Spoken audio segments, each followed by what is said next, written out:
గమనించండి. దైవ గ్రంథంలో ద్వితీయోపదేశకాండం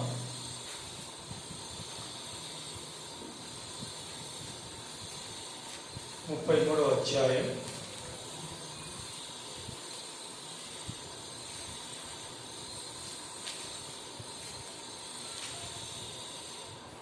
మొదటి వచనం 14వ వచనాన్ని మాత్రమే చదువుకుందాం, కలిసి చదువుకుందాం. దైవజనుడైన మోషే మృతులందకు మునుపు అతడు ఇశ్రాయేలును దీవించిన విధం ఇది. అతడు ఇట్లనెను, 10వ వచనం, యోసేపును వీడ్చి ఇట్లనెను, ఆకాశ పరమాత్మల వలన మంచు వలన క్రింద భూమి ఉన్న అగాధ జలముల వలన పలు ఫలములు శ్రేష్ఠ పదార్థముల వలన గుర్తించు శ్రేష్ఠ పదార్థముల వలన చాలు యెహోవా అతన్ని దీవించాను అని మనం చివరికి చూడాలి. సరే, చదువుకునే లేఖన భాగంలో దేవుడు దీవించి ఆశీర్వదించిన కాక. ద్వితీయోపదేశకాండం 33వ అధ్యాయం 1వ వచనంలో చూస్తే మనం ఇంత క్రితం చూస్తూ వచ్చాం. దైవజనుడైన మోషే మృతులందకు మునుపు అతడు ఇశ్రాయేలును దీవించిన విధమే. అనగా దైవజనుడైన మోషే ఏం చేశాడు? ఇశ్రాయేలీలను దీవించి ఆశీర్వదించాడు. వీళ్ళరా అయితే ఒక్కొక్కరిని ఒక్కొక్క గోత్రం వారిని ఈ రీతిగా ఆశీర్వదిస్తూ దీవిస్తూ వస్తూ 10వ వచనంలో యోసేపు దగ్గరికి వచ్చేసరికి 2 మాటలు పలికాడు. అది ఏమిటంటే, మొదటిది ఆకాశ పరమాత్మల వలన మంచు వలన, రెండవది ఆ 11వ వచనంలో క్రింద కృంగి ఉన్న అగాధ జలముల వలన అని రాయడం. ఆకాశ పరమార్థముల వలన మంచు వలన అంటే ఏమిటో చూసామా? అంటే యోసేపు యొక్క ప్రత్యేకమైన ఆశీర్వాదం ఏమిటంటే ఆకాశం యొక్క పరమార్థముల వలన, అంటే పదార్థాలు కావు, ఇవి పరమార్థముల వలన. అనగా యోసేపుకు ఒక ప్రత్యేకమైన కృప, ఒక ప్రత్యేకమైన దీవెన దేవుడు అనుగ్రహించాడు. అదేమిటి అంటే, మరి మర్మయుతమైన సంగతులను తన ఆత్మ ద్వారా బయలుపరిచి తెలియచేశాడు. అందుకే యోసేపు మరి పానదాయకుల అధిపతికి, తర్వాత పక్షకారుల అధిపతి ఇద్దరు కలగన్నప్పుడు వారిద్దరికీ కల యొక్క భావాన్ని చెప్పిన ప్రకారంగానే వారికి జరిగింది. అదే విషయాన్ని ఫరో కలిగిన కళలకు భావమును చెప్పుటకు ఎవరు లేనప్పుడు పానదాయకుల అధిపతి చేత మరి పిలువనంపబడి తనకు తగిన కళకు భావమును దాని పరిష్కారమును కూడా తను ఆత్మ ద్వారా చెప్పలేడు. దాన్ని బట్టి మరి మనకు అర్థమవుతుంది, ఈయన ఆకాశం యొక్క పరమార్థముల వలన దీవించబడ్డవాడు. చూసారా? అందుకే ఆకాశం యొక్క పరమార్థముల వలన దీవించబడ్డాడు కాబట్టి ప్రతి విధమైన అక్షరానుసారమైన భౌతికమైనటువంటి లోకంలో కావాల్సిన ఆశీర్వాదాలన్నిటికీ ఏమయ్యాడు? పాత్రుడయ్యాడు. వీటన్నిటిని మనం చూశాం. ఇప్పుడు 2వ వరుస చూద్దాం. అదేంటి? క్రింద కృంగి ఉన్న అగాధ జలముల వలన నిన్ను ఆశీర్వదించిన. ఎంత మంచి మాట! అంటే క్రింద కృంగి ఉన్న అగాధ జలముల వలన నిన్ను ఆశీర్వదించను. క్రింద కృంగి ఉన్న, క్రింద అనేది ఒక అర్థమిస్తే, కృంగి ఉన్న అనే మాట ఇంకొక అర్థమిస్తే, అగాధ జలముల వలన అని ఇంకొక అర్థాన్ని ఇచ్చుట మనం చూడగలం. అందుకే దేవుని యొక్క వాక్యమును పరిశీలనాపూర్వకంగా మనము క్షుణ్ణమైన సూక్ష్మ దృష్టితో ఆధ్యాత్మికమైన పరిశుద్ధాత్మని యొక్క ప్రేరేపణ చేత మనం ఎప్పుడైతే ధ్యానిస్తామో దేవుని యొక్క వాక్యం మనకు అనేక విషయాన్ని ప్రబోధిస్తుంది. అందుకోసం క్రింద కృంగి ఉన్న అగాధ జలములు అనే మాటలో క్రింద కృంగి ఉన్న అనే అర్థం దేనిస్తుంది, ఏది చూపిస్తుంది? ఇక్కడే మనం ధ్యానిస్తే మనకు అర్థం కాదు. కానీ మార్క్స్ వార్త 10వ అధ్యాయం గమనించండి. లూకా సువార్త చూడండి. లూకా సువార్త 11వ అధ్యాయం 21వ వచనం నుండి 21వ వచనం చదవండి.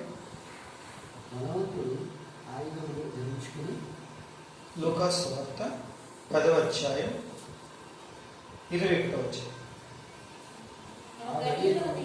ఆ గడియలోనే యేసు పరిశుద్ధాత్మయందు బహుగా ఆనందించి తండ్రి ఆకాశములకును భూమికి ప్రభువా జ్ఞానులకును వివేకులకును ఈ సంగతులను మరుగు చేసి పసిబాలులకు బయలుపరిచినావని నేను స్తుతించుచున్నాను. అవును తండ్రి, నీ దృష్టికి అనుకూలమాయను.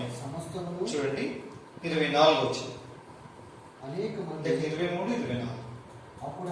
అప్పుడు ఆయన శిష్యుల వైపు తిరిగి మీరు చూచుచున్న వాటిని చూచు కన్నులు ధన్యములైనవి. అనేక మంది ప్రవక్తలను రాజులను మీరు చూచుచున్నవి చూడగోరి చూడకయు వినగోరి వినకయు ఉండాలని గమనించండి. కాబట్టి ఏమని రాయబడింది అంటే, భూమి పుట్టినప్పటి నుండి అనాది కాలం నుంచి మరుగు చేయబడిన ఈ అనేక సంగతులు ప్రవక్తలు రాజులు చూడగోరారు కానీ చూడలేకపోయారు, వినగోరినారు కానీ వినలేకపోయారు. అంటే కాలం అనేటువంటి అగాధ జలముల క్రింద కృంగి ఉన్న అనేక దైవ మర్మములను గూర్చిన సంగతుల్ని వినాలనుకున్నారు, చూడాలనుకున్నారు కానీ చూడలేకపోయారు. ప్రియులారా, ఇక్కడ ఈ ద్వితీయోపదేశకాండం 33వ అధ్యాయం 13వ వచనంలోని 3వ వరుస ఏం చూపిస్తుందంటే, క్రింద కృంగి ఉన్న అనగా ఎంతో కాలం క్రితం నుండి దాచిపెట్టబడిన మరుగైనటువంటి సంగతులు అని చూపిస్తుంది. అయితే ఎప్పటి నుంచో దాచిపెట్టబడిన మరుగై ఉన్న దేవుని మర్మయుతమైనటువంటి సంగతులు మరుగై ఉండగా వాటిని ఇప్పుడు ఈ దినం మీ వినికిడిలో మీరు వింటున్నారు. మీరు ధన్యులు, మీరు భాగ్యవంతులు అని చెప్పాడు.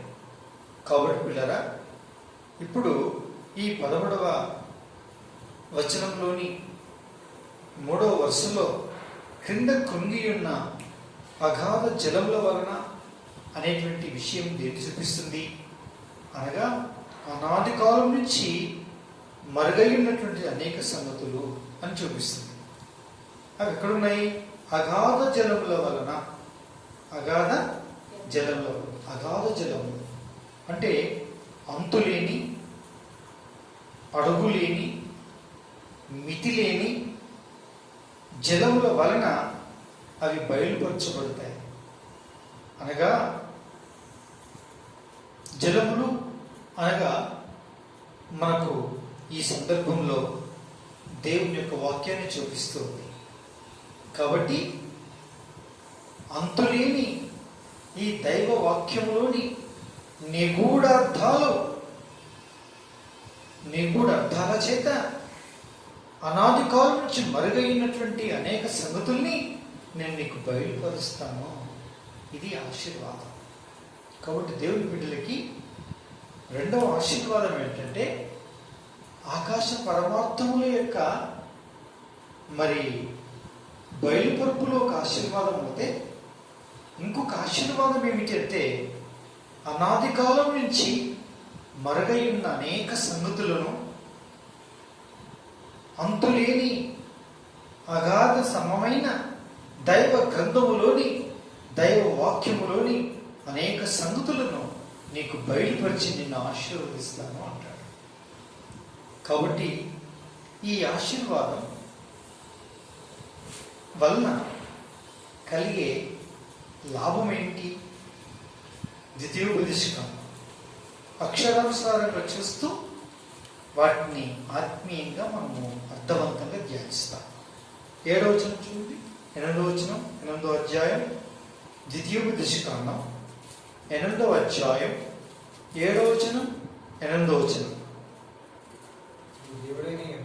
నీ దేవుడైన యెహోవా నిన్ను మంచి దేశములో ప్రవేశపెట్టును, అది నీటి వాగులను, లోయల్లో నుండి, కొండలో నుండి పారు ఊటలను, అగాధ జలములు గల దేశం.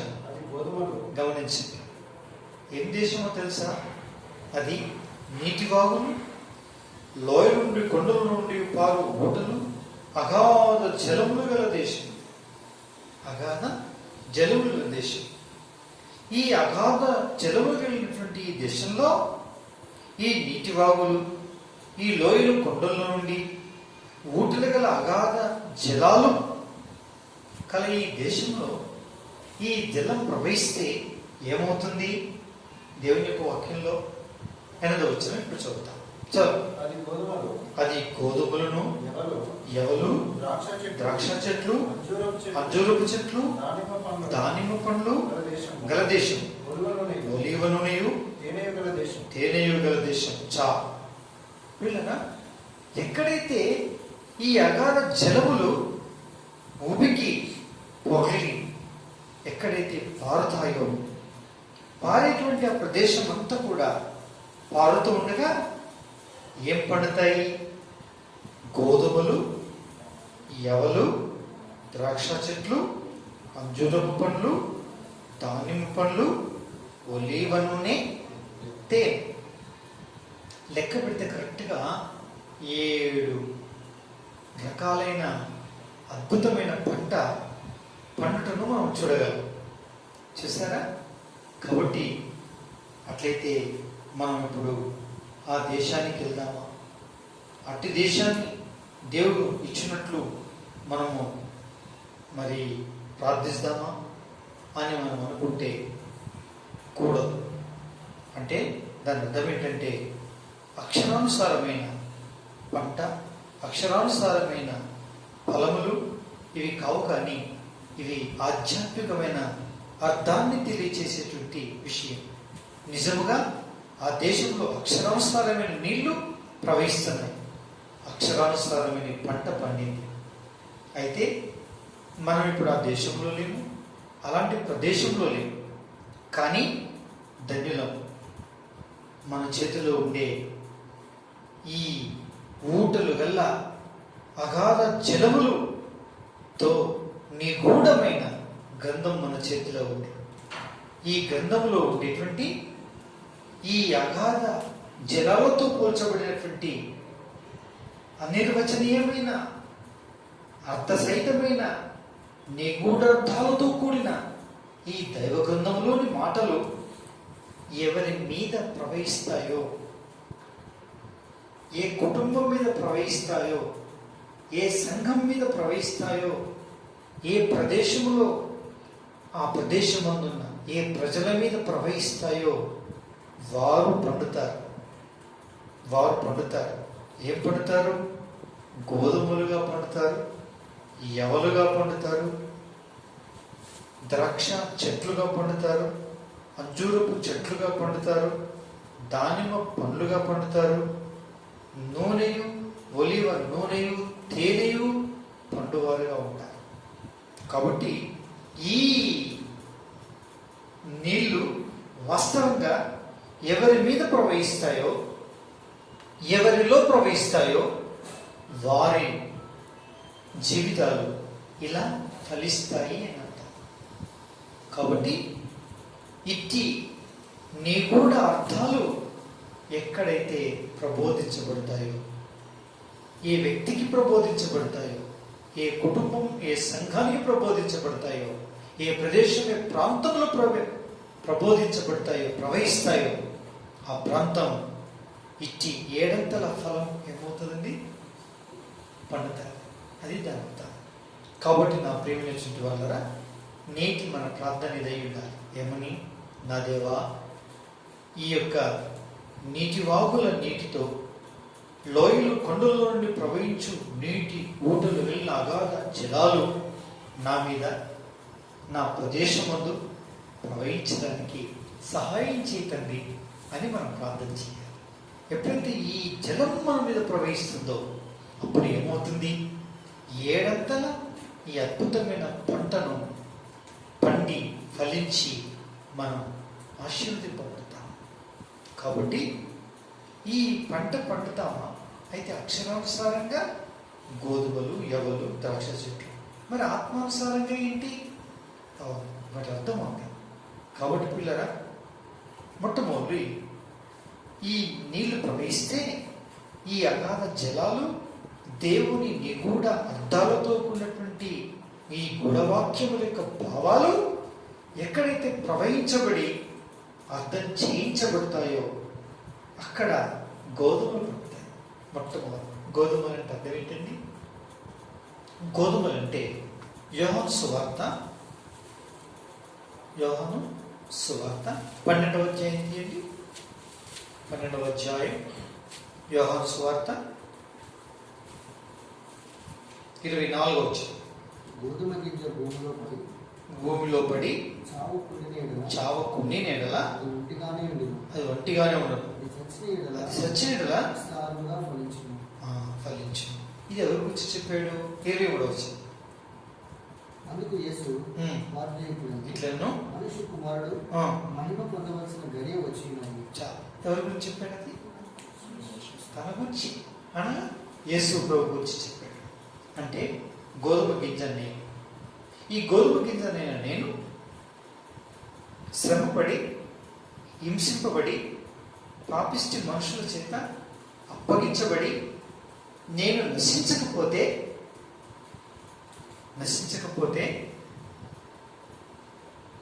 నా వల్ల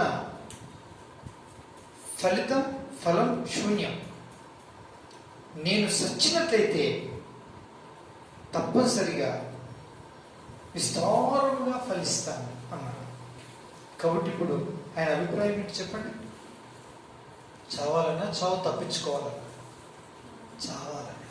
అంటే అర్థం ఏంటంటే గోధుమ గింజను నేను భూమిలో పడి చావకపోతే నేను ఫలించాను. అందుకే నేను అప్పగించబడాలి, నేను సిలువ వేయబడాలి, నేను మరణించాలి. అప్పుడు నేనేమవుతాను? విస్తారముగా ఫలిస్తాను. అంటే గోధుమ గింజ భూమిలో పడి చచ్చినట్లయితే ఏం గింజలు ఫలిస్తాయి? గోధుమ గింజలు ఫలిస్తాయి. అంటే గోధుమ గింజలు పంట పండుతాయి. గోధుమ గింజ చచ్చింది కాబట్టి దాని నుంచి ఏమొస్తాయి? గోధుమలే వస్తాయి.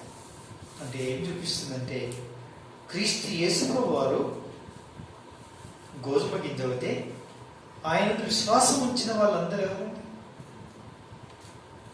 యేసుప్రభు గోధుమ గింజ. ఆయన నమ్మకం ఉంచితే రక్షింపబడ్డ దేవుని బిడ్డలందరూ ఏం గింజలు? గోధుమ గింజలు. కాబట్టి దేవుని సత్య సువార్తమానం, శిలువ మర్మయుతమైన సంగతులు ఎక్కడైతే ప్రకటించబడి, ఎక్కడైతే ప్రవహిస్తాయో, ఎక్కడ సవిస్తారంగా ఉపదేశింపబడతాయో, ఎక్కడైతే ఈ నిగూఢార్థాలు వివరించబడతాయో అక్కడ క్రీస్తునందు విశ్వాసం మొలకెత్తుతుంది. యేసునందు విశ్వాసం ఉంచిన వారు అనేకులు బయలుదేరుతారు. అంటే గోధుమ గింజలు ఏమవుతాయి? పండుతాయి. అంటే నమ్మిన వారి సంఖ్య అధికమవుతుంది అని అర్థం. చూసారా? కాబట్టి ఎక్కడ సవిస్తారమైన దేవుని యొక్క వాక్యము వివరించబడుతుందో, తెలియపరచబడుతుందో, బయలుపరచబడుతుందో, ప్రవహించబడుతుందో అక్కడ ఏం పడతాయి చెప్పండి? గోధుమలు పండుతాయి. అంటే అదేంటి? నమ్మిన అనేక మంది విశ్వాసులు ఏమవుతారు? పుడతారు, పుట్టుకొస్తారు, అనేకులు పండుతారు, గోధుమల రాసులు పండుతాయి కదండి. అందుకే యేసుక్రీస్తు ప్రభువు వారు ఒక్కడైనా ఒక్క గోధుమ గింజ కల్వరిశిలలో చనిపోయి సచ్చిన కారణాన ఆ దినం 12 మందే కాదు, 108 మందే కాదు, ఆ తదనంతరం 5,000 మందే కాదు, 4,000 మందే కాదు, వేలకు వేలు విస్తరించి వ్యాపించి ఇప్పుడు భూతలమంతా కప్పగలిగే మహా గొప్ప గోధుమల రాశి అయిపోయింది. మహా గొప్ప పర్వతం అయిపోయింది. దేవుని యొక్క రాజ్యంలో అనేకులు చేర్చబడ్డారు. ఈ దినం గోధుమల రాశి ఎంత గొప్పదైందంటే భూతలమంతా కప్పగలిగేటంత గొప్ప, పర్వతమంత ఎత్తు, పర్వతమంత విస్తారమైపోయింది. పిల్లల మనందరం గోధుమల రాశిగా అయ్యాం. అంటే క్రీస్తు స్వరక్తం ఇచ్చి సంపాదించిన సంఘంగా ఏం చేయబడ్డామో సమకూర్చబడ్డాం. ఇదంతా గోధుమల రాశి. చూసారా? కాబట్టి ఇట్టి గోధుమలు అనేకం పండాలంటే ఇట్టి దేవుని యొక్క వాక్యం అనేటువంటి ఈ నిగూఢార్థాలతో కూడినటువంటి ఈ శిల్వ మర్మం ఎంత ఎక్కువ ప్రకటించబడి, ప్రబోధించబడి, ఉపదేశింపబడతామో అంత ఎక్కువగా గోధుమలు విశ్వాసం ఏమవుతుంటుందంటే భూమంతట్లో కూడా పండుతూ ఉంటుంది, విస్తరించి వ్యాపిస్తూ ఉంటుంది. ఎంత మంచి మాట చూసారా? ద్వితీయోపదేశం 8వ అధ్యాయం 2వ పంట దగ్గరికి వెళ్దాం. చూడండి ఏం పండుతాయో చూసారా? 8వ అధ్యాయం 8వ అధ్యాయం యవలు ఏంటండి? యవలు పండుతాయి. ఏం పండుతాయి? యవలు పండుతాయి. యవలు అంటే అర్థం ఏంటండి? యవలు అంటే న్యాయాధిపతుల గ్రంథం. న్యాయాధిపతుల గ్రంథం చూడండి. న్యాయాధిపతుల గ్రంథం ఏం రాయబడిందో దేవుని యొక్క వాక్యంలో ఎంత మంచి మాట రాయబడింది. 6వ అధ్యాయం చూడండి.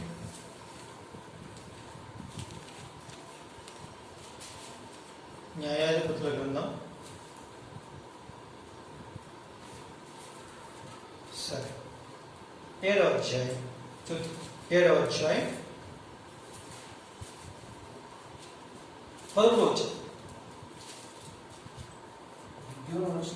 గిద్యోను వచ్చినప్పుడు ఒకడు తాను కనిన కలను తన చిలికానికి వివరించుచుండు. ఎట్లనగా నేను ఒక కలగట్టిని. అదేమనగా ఎవల రొట్టె ఒకటి మిద్యానీయుల దండులోనికి దొల్లి ఒక గుడారమునకు వచ్చి తన బడగొట్టి చేసినప్పుడు పడిపోయిందని చెప్పాడు. 14వ వచనం. అందుకు అని చెప్పాడు, అది ఇశ్రాయేలుడైన యోవాషు కుమారుడైన గిద్యోను ఖడ్గమే కానీ మరేమీ కాదు. మరి ఏమి కాదు. ఎంత మంచి మాట. ఏం ఖడ్గం అంటది? గిద్యోను ఖడ్గమే కానీ ఇది మరి యొక్క ఖడ్గము కాదు. ఈ ఖడ్గం ఏమిటిగా అభివర్ణించబడుతుంది? ఇదేంటండి? అసలు యవల రొట్టె ఏంటి?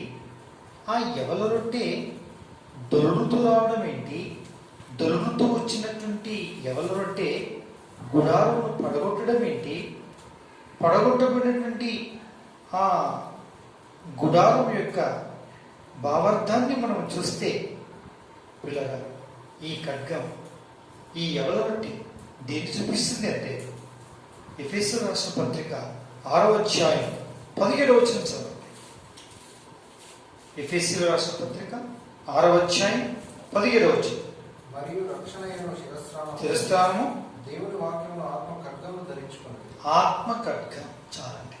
ఏమంటే ఆత్మ ఖడ్గం. ఇప్పుడు గమనించండి, యవల రొట్టె గిద్యోను ఖడ్గం. గిద్యోను ఖడ్గం అది ఎఫెసీయులకు రాసిన పత్రికలో అభివర్ణించబడింది, ఆత్మ ఖడ్గముగా అభివర్ణించబడింది. అంటే పరిశుద్ధాత్మని చూపిస్తుంది.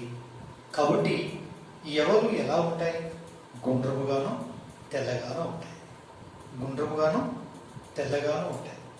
గమనించండి.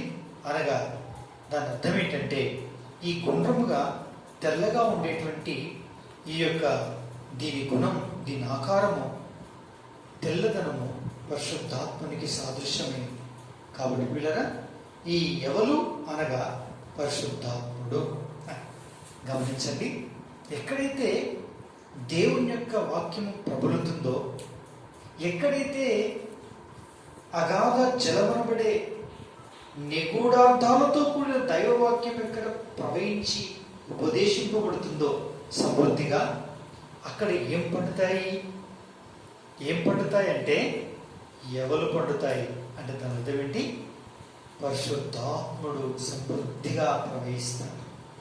పరిశుద్ధాత్ముడు సమృద్ధిగా ప్రవహిస్తాడు. పరిశుద్ధాత్ముడు సమృద్ధిగా పుడతాడు, విస్తరిస్తాడు, వ్యాపిస్తాడు, ఆయన కార్యాలు విస్తరింపజేస్తాడు అని దాని యొక్క అర్థం. కాబట్టి ఎవరు ఎక్కువ దేవుని యొక్క వాక్యాన్ని ధ్యానిస్తారో వారు ఎక్కువ దేవుని ఆత్మతో నింపబడతారు. ఎవరు ఎక్కువ దేవుని యొక్క వాక్యాన్ని ఉపదేశిస్తారో వారు దేవుని ఆత్మ చేత పురికొల్పబడతారు, దేవుని ఆత్మ చేత ప్రేరేపించబడతారు, దేవుని యొక్క వాక్యము చేత నింపబడతారు. వారే నింపబడడం కాకుండా వారి బోధ విని వారందరూ కూడా దేవుని ఆత్మ యొక్క ఆధీనంలోనికి వస్తారు. మనం స్టెఫెన్ విషయానికి వస్తే అతడు కనపరిచినటువంటి ఆ యొక్క జ్ఞానము, అతడు మాట్లాడే మాటలను అక్కడ కూడి వచ్చినటువంటి వారు ఎదిరించలేకపోయారంట. చూడగా తనను ప్రేరేపించినటువంటి ఆత్మదేవుని ఎదిరించలేకపోయారు. కాబట్టి దేవుని యొక్క వాక్యం అనే, దేవుని యొక్క ఆత్మ అనేటువంటి ఖడ్గం ఏ వ్యక్తిని పురికొల్పి ప్రేరేపించి నిండుకొని పిల్లగా మరి ప్రవహిస్తుందో ఎవరి నోటిలో నుంచి, వారిని కానీ అట్టి బోధ విన్న వారందరూ కానివ్వండి దేవుని పరిశుద్ధాత్మ యొక్క వర్షం అవుతారు. అనగా నీటి అగాధ చెలవులని గూఢార్థాలతో కూడిన వాక్యం ఎక్కడ ప్రబోధించబడుతుందో, ప్రబోధించబడిన ప్రదేశంలో ఉండే మనుషులందరూ కూడా ఏం చేయబడతారు? ఆత్మచేత నింపబడతారు. ఆత్మచేత ఆత్మలో ఎదుగుతారు, ఆత్మలో విస్తరిస్తారు, ఆత్మలో వ్యాపిస్తారు, ఆత్మలో పురికొల్పును కలిగి ఉంటారు, ఆత్మ ప్రేరేపణతో ఆరాధన చేస్తారు, ఆత్మ నింపుదలతో ప్రార్థన చేస్తారు, ఆత్మ వశులయ్యండి దేవుని కార్యములు చేయుటకు వారు అడుగులు ముందుకు వేస్తారు. దేవుని ఆత్మతో ప్రేరేపించబడి సాక్ష్యాన్ని పంచుకుంటారు. దేవుని వాక్యం, దేవుని ఆత్మతో ప్రేరేపించబడి సువార్త ప్రకటిస్తారు. దేవుని ఆత్మతో ప్రేరేపించబడి అనేకుల్ని ప్రభువు యొక్క రక్షణలోనికి ఏం చేస్తారు? నడిపిస్తారు. ఎక్కడ వాక్యం ఉండదో ఈ కార్యాలు అక్కడ మొత్తం కూడా ఉండవు. అందుకే మనం ప్రార్థన చేయాల్సిన వారు ఏమని ప్రార్థన చేయాలి? ప్రభువా దయచేసి నా మీద ఈ నీటి అగాధ జలములు ప్రవహించని, అవి ప్రవహిస్తే నేను పరిశుద్ధాత్మలో పండుతాను, పరిశుద్ధాత్మతో నింపబడతాను, పరిశుద్ధాత్మతో పురికొల్పబడతాను, పరిశుద్ధాత్మ చేత నేను ప్రేరేపించబడి ప్రార్థన ఆరాధన చేస్తాను, సాక్ష్యం పంచుకుంటాను, స్వార్థ ప్రకటిస్తాను, అనేక ఆత్మలు ఏం చేస్తాను? రక్షణలోకి నడిపిస్తాను. నేను, నా కుటుంబం, నా సంఘం అలా విస్తరించేమవుతుంది, వ్యాపిస్తుంది. కాబట్టి నన్ను మీరు నీ అగాధ జలాల చేత నన్ను ముంచివేయండి, నా మీద ప్రవహింపచేయండి, నాయనా కనికరించు అని ప్రార్థన చేస్తే ఎంత ఎక్కువగా ఈ యొక్క అగాధ జలాలు ప్రవహిస్తాయో అంత ఎక్కువగా ఏమవుతుందండి? ఎవరు పండుతాయి అనగా పరిశుద్ధాత్ముడు పండుతాడు. పరిశుద్ధాత్మ పూర్ణులమవుతాం, పరిశుద్ధాత్మ చేత నడిపింపు పొందుతాం, పరిశుద్ధాత్మలో వెళ్ళని స్వరాన్ని వింటాం, పరిశుద్ధాత్ముడి చేత దేవుని యొక్క వాక్యాన్ని అర్థం చేసుకుంటాం. ఆ విధంగా దేవుని ఆత్మలు ఏమవుతుంటాం? మనం ఎదిగి అనేక పరలోకపు మర్మయుతమైన సంగతులు పరిశుద్ధాత్మ ద్వారా మనకు అర్థమవుతూ ఉంటాయి. ఎంత ఆశీర్వాదం! కాబట్టి నీటి అగాధ జలములు ఎక్కడైతే ఉబికి పొర్లి ప్రవహించి ఏ ప్రదేశం ముందు ప్రవహిస్తాయో ఆ ప్రదేశం అంతా కూడా ఎవలేమవుతాయి? పండుతాయి. శుద్ధాత్మ పండుతాడు. గోధుమలు పండుతాయి. మొట్టమొదటి అంటే విశ్వాసం పండుతుంది, విశ్వాసులు పండుతారు. విశ్వాసం పండుతుంది, విశ్వాసులు పండుతారు. రెండవది ఎవరు పండుతాయి అంటే అంటే పరిశుద్ధాత్మలో ఎదుగుతారు, పరిశుద్ధాత్మతో నింపబడతారు, పరిశుద్ధాత్మలో వాళ్ళు స్వరాన్ని వింటారు, పరిశుద్ధాత్మ యొక్క నడిపింపును పొందుకుంటారు, ఆ ప్రకారంగా నడుచుకుంటారు. ఎంత ఆశీర్వాదం చూసారా? కాబట్టి అగాధ జలములు ప్రవహించే చోట పండే 2 పంటలు చూశారు, మిగతావి తర్వాత మనం చూద్దాం. కాబట్టి మనం ప్రతిష్ఠించుకుందాం, మనం ప్రార్థన చేసుకుందాం. ప్రభువా, నన్ను జ్ఞాపకం చేసుకొని నేను విశ్వాసంలో పండగలిగే వ్యక్తిగా, అనేకులను విశ్వాసంలోకి నడిపించే వ్యక్తిగా నేను పండుటకు నా మీద అగాధ జలాలు ప్రవహింపచేయి. 2, పరిశుద్ధాత్మలో పండడానికి, ఎవరు పండడానికి నాకు సహాయం చేతండి. పరిశుద్ధాత్మ చేత నేను నింపబడగలిగే వ్యక్తిగా చేయి దేవా, నన్ను ప్రతిష్ఠించుకొనిచున్నాను అని ప్రభుకు మళ్ళీ మనం ప్రతిష్ఠించుకొని మనం పరీక్షించుకొని, ఇట్టి విశ్వాసం మనకుందా, ఇట్టి పరిశుద్ధాత్ముని యొక్క నింపుదల కలిగి, ప్రేరేపణ కలిగి ప్రార్థన ఆరాధనలు చేయగలుగుతున్నామా? అలాంటిది లేని పరిస్థితుల్లో ఉన్నట్లయితే ప్రభు క్షమాపణ కోరుకుందాం. ప్రభువా, నా వల్ల కావట్లేదు, నేను అలాంటి సంఘంలో లేను, అలాంటి సావాసంలో లేను, అలాంటి పరిస్థితుల్లో లేని ప్రభువా, నన్ను మన్నించు, నన్ను క్షమించండి, నన్ను ప్రతిష్ఠించుకొనిచున్నాను. నీ అగాధ జలములు నా మీద ప్రవహింపచేయండి. ఇట్టి అగాధ జలాలు ప్రవహించే చోటికి అనేకుల్ని తీసుకుంటాం ప్రభువా. ఆ విధంగా మమ్మల్ని, మా కుటుంబాల్ని, మా సావాసాన్ని, మా చిన్న ఈ సంఘాన్ని ఆశీర్వదించి అత్యధికంగా మీరు అభివృద్ధి పొందింపచేసి విస్తరింపచేయి ప్రభువా. మమ్మల్ని కనికరించండి. మరి మనం ఏం చేసుకుందాం? ప్రతిష్ఠించుకుందాం, ప్రార్థన చేసుకుందాం. మోకరించండి, చిన్న ప్రార్థన చేసుకుందాం.